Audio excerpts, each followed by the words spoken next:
Dobro, re, ujko, majku, smo mi svoji. Jer ja mogu dođem da vidim ovu ujku, recimo. Jes. Jer ja mogu ti možda pomognem nešto. Šta bi da je pomognem? A bilo šta? Mislim, da uradim nešto korisno, evo. Vidi mišić.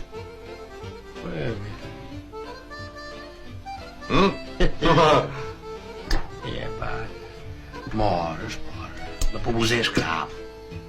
To ti je fino i onako meko.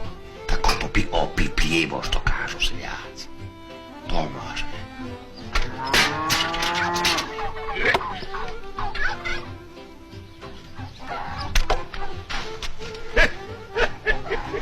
Ujko bre!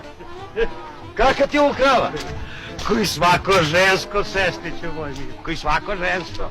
Moraš prvo polako, fino, iz daleka, pa onda onako umiljato, sve nežno, dok je ne uvatiš za sisu. Za sisu?